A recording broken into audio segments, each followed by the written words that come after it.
પરીક્ષા પર્વની ગુરુ ચાવીના આ વિડીયોની અંદર વિદ્યાર્થી મિત્રો આપણે સંજ્ઞાના પ્રકારની માહિતી મેળવીશું અને જે ભણવાના આપણા 4 વાક્યો આવે છે કર્તારી, કર્મણી, ભાવે અને પ્રેરક એની આપણે ચર્ચા કરીશું। તો સૌથી પહેલાં વિદ્યાર્થી મિત્રો આપણે સંજ્ઞાના પ્રકારોની ચર્ચા કરીશું। તો કે સંજ્ઞાના કયા કયા પ્રકાર છે? તો સૌથી પહેલો સંજ્ઞાના પ્રકારની જો વાત કરીએ તો સૌથી પહેલી સંજ્ઞા છે વ્યક્તિવાચક, પછી આવશે જાતિવાચક, પછી આવશે સમૂહવાચક, પછી આવશે દ્રવ્યવાચક અને પછી આવશે ભાવવાચક। આ રેગ્યુલર આટલા પ્રકારો સાચા છે, પણ બજારની અંદર જ્યારે નવા નવા પ્રકારો આવે એનો પણ જો આપણે અભ્યાસ કરીએ તો આપણે પણ અપડેટ થયેલા ગણાઈશું। તો ફરીથી બોલું છું, વ્યક્તિવાચક, જાતિવાચક, સમૂહવાચક, દ્રવ્યવાચક અને ભાવવાચક। જ્યારે વધારાના છે કર્તુવાચક, પછી આવશે ક્રિયાવાચક, પછી આવશે વિકારી સંજ્ઞા અને પછી આવશે અવિકારી। તો વિદ્યાર્થી મિત્રો તમારે આને યાદ રાખવા માટે કઈ રીતે ટેકનિક વાપરવાની છે? તો ફટાફટ બોલી જવાનું, વ્યક્તિવાચક, જાતિવાચક, સમૂહવાચક, દ્રવ્યવાચક, ભાવવાચક, કર્તુવાચક અને કર્તુવાચકના ક્ર ઉપરથી ક્રિયાવાચક, વિકારી, અવિકારી। આટલી સંજ્ઞાના પ્રકારો તમે યાદ રાખશો તો સૌથી પહેલો આપણે અભ્યાસ કરીશું કે ભાઈ વ્યક્તિવાચક સંજ્ઞા કોને કહેવાય?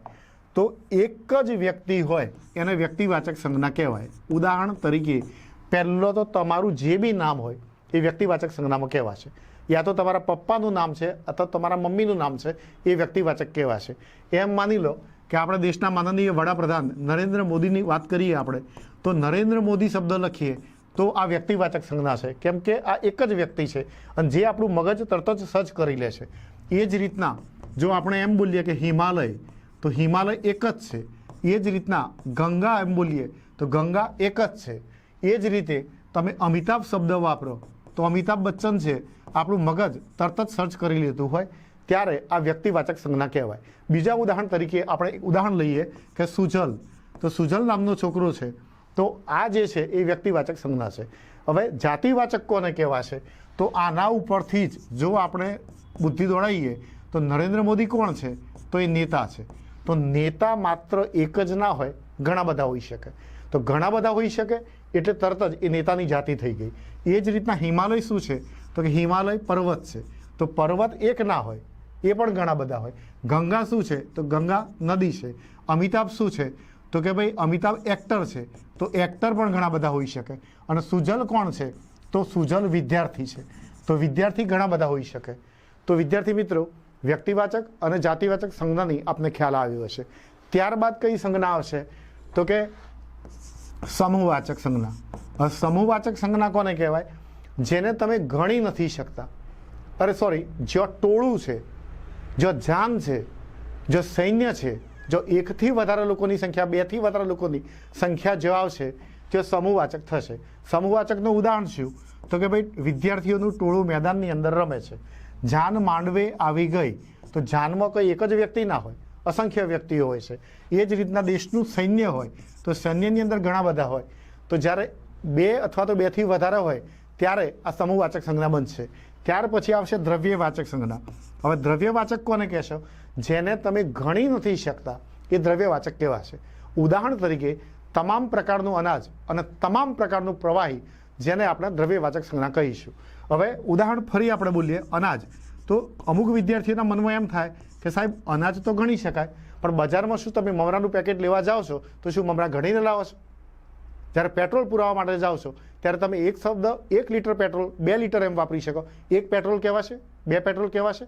તો નથી ગણી શકતા તમે, તો એની માપણી થઈ શકે છે। તો જેની અંદર વજન અથવા તો જે પ્રવાહીને લીટરમાં માપવામાં આવે છે આ બધી જ સંજ્ઞાઓ દ્રવ્યવાચકમાં આવશે। પછી ઘઉં હોય, ચોખા હોય કે ખાંડ હોય કે દળેલું મરચું હોય તો અને એ જ રીતે પ્રવાહીમાં પેટ્રોલ હોય, કેરોસીન હોય કે દૂધ હોય। દૂધ હોય તો તમે એમ કહી શકો કે સર મેં 1 લીટર દૂધ પીધું, મેં 500 ગ્રામ પીધું। કોઈ એમ કહે કે મેં 5 દૂધ પીધા કે મેં 10 પૂત દૂધ પીધા। જે તમે ગણી જ નથી શકતા એ બધી જ વસ્તુ આવશે દ્રવ્યવાચકમાં। પછીની સંજ્ઞા આવશે ભાવવાચક સંજ્ઞા, જે તમે નરી આંખે જોઈ નથી શકતા। અગાઉના વિડીયોમાં મેં જેમ સમજાયું, હાર્ડવેર અને સોફ્ટવેર, જેને ટચ કરી શકો છો એ હાર્ડવેર છે, પણ જેને ટચ નથી કરી શકતા એ સોફ્ટવેર છે। એમ માની લો કે ભાવવાચક સંજ્ઞા, તો ચલો પ્રેમ છે, નફરત છે, ગુસ્સો છે, ઈર્ષ્યા છે, આ વસ્તુને તમે ટચ નથી કરી શકતા તો એ બધી જ સંજ્ઞાઓ ભાવવાચક આવશે। ફરીથી બોલું છું, પ્રેમ હોય, નફરત હોય, ગુસ્સો હોય, તો આવા શબ્દો જ્યારે વપરાય છે ત્યારે એ ભાવવાચક સંજ્ઞા બને છે। ત્યાર પછી વિદ્યાર્થીઓ કર્તૃવાચક સંજ્ઞા, પછી આવશે ક્રિયાવાચક, પછી આવશે વિકારી અને પછી આવશે અવિકારી. તો કર્તૃવાચક સંજ્ઞા કોને કહેવાય? તો જેની પાછળ નારા શબ્દ આવે એ બધી જ સંજ્ઞાઓને કર્તૃવાચક કહેવાય. ઉદાહરણ તરીકે હોડીના હાંકનારા, માર્ગના બાંધનારા, વસ્ત્રોના વણનારા, ખાણના ખોદનારા. તો જેની પાછળ નારા શબ્દ આવે એ બધી કર્તૃવાચક. જ્યારે ક્રિયાવાચક કોને કહેવાય? તો જેની પાછળ વુ શબ્દ આવે, બોલવું, ચાલવું, લખવું, હંમેશા સાચું બોલવું, હંમેશા વહેલા ઉઠવું, નિયમિત ઊંઘવું, નિયમિત જાગવું, આ બધી જે ક્રિયાઓ બતાવે છે એ ક્રિયાવાચક. જ્યારે વિકારી અને અવિકારી સંજ્ઞા, જે સંજ્ઞા કોઈ પણ સંજોગોમાં ફેરફાર થઈ શકતી નથી એ અવિકારી કહેવાય. જ્યારે ફેરફાર થઈ શકે છે એ વિકારી કહેવાય. ઉદાહરણ તરીકે આજે વિકારી સંજ્ઞાની અંદર તમે બોલો છોકરો, છોકરી અને છોકરું, તો ત્રણ સંજ્ઞાઓ ચેન્જ થાય છે, છોકરો, છોકરી અને છોકરું. એની જગ્યાએ તમે જો અવિકારી સંજ્ઞાનું ઉદાહરણ તમે લખો તો કોઈ માની લો કે સફેદ શબ્દ બોલો તો સફેદનું સફેદો, સફેદી, સફેદું નથી થતું. કોઈ વસ્તુમાં તમને રસ છે તો રસનું રસો, રસી અને રસું નથી થતું. જ્યારે વિકારી સંજ્ઞાની અંદર તમે જુઓ છોકરો, છોકરીને છોકરું શબ્દ વાપર્યું એની જગ્યાએ એમ કહી શકીએ આપણે કે છોકરો ધોળો છે, છોકરી ધોળી છે, છોકરું ધોળું છે.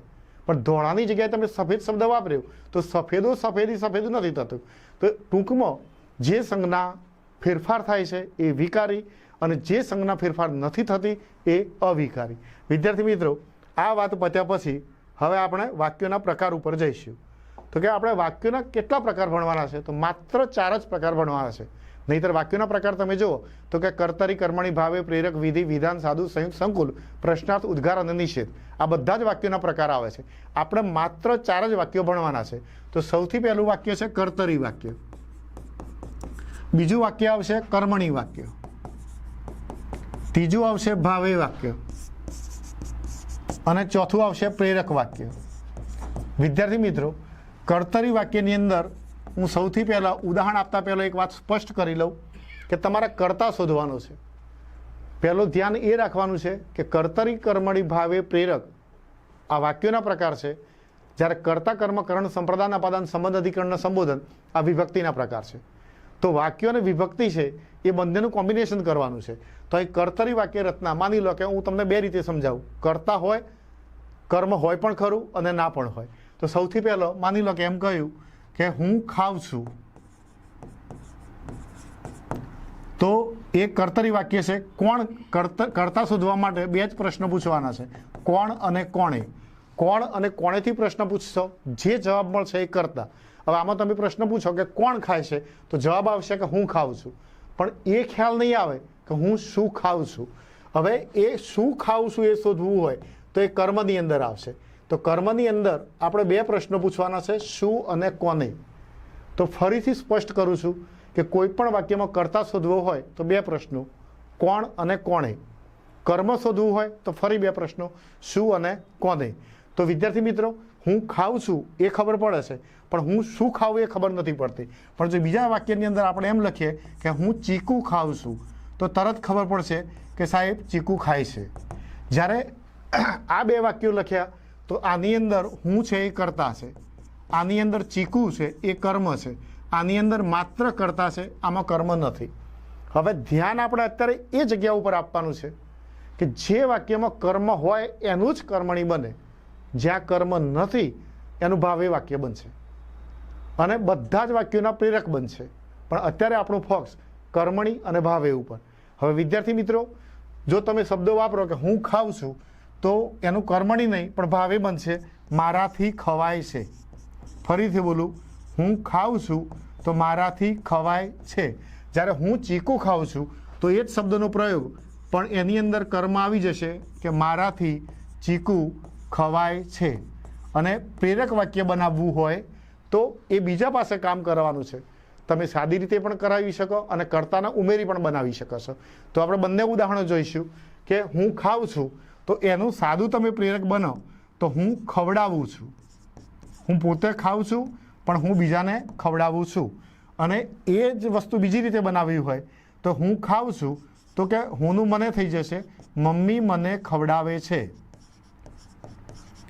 એવું ને એવું બીજું ઉદાહરણ આપણે જોયું હતું કે હું ચીકુ ખાઉં છું તો હું ચીકુ ખવડાવું છું, અથવા તો તમે કરતા ઉમેરો મમ્મી મને ચીકુ ખવડાવે છે તો પણ ચાલશે, તમે મમ્મીને ચીકુ ખવડાવો તો પણ ચાલશે.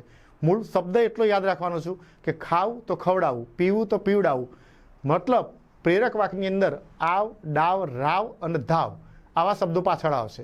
આપણે આગળના શબ્દો ઉપર ફોકસ નથી કરવાનો, પ્રેરકની અંદર હંમેશા પાછળ ફોકસ કરવાનો છે. હવે બધા જ ઉદાહરણોને ફરી એક વખત રિપીટ કરીએ વિદ્યાર્થી મિત્રો. તો માની લો કે અહીં તો ઉદાહરણ મેં હું શબ્દનું વાપર્યું, પણ હુંની જગ્યાએ તું હોય કે તું ખાય છે તો એનું ભાવે બનશે તારાથી ખવાય છે. તું ચીકુ ખાય છે તો એનું કર્મણી બનશે તારાથી ચીકુ ખવાય છે.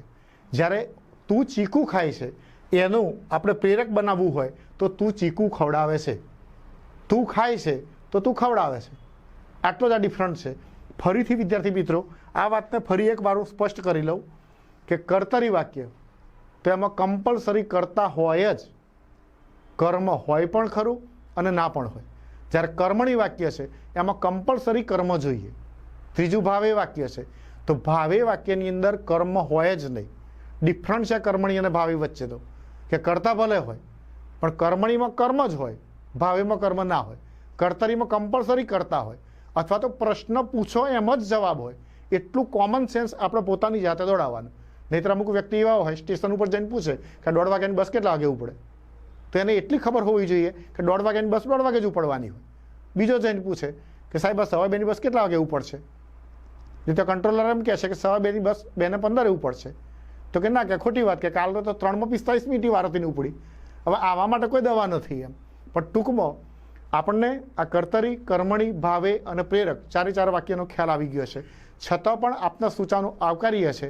આપ યુટ્યુબના વિડીયોની અંદર આપ કોમેન્ટ્સ લખશો અને આપણી જે પ્રમાણે એક્સપેક્ટેશન હશે એ નવા વિડીયોમાં રજૂ કરીશું. પણ વિડીયો અત્યારે પૂરો થતો નથી, એના પહેલાં ગીતાના શ્લોકનું આપણે પઠન કરીશું અને ત્યારબાદ આપણે અહીંથી વિડીયો પૂરો કરેલો ગણીશું.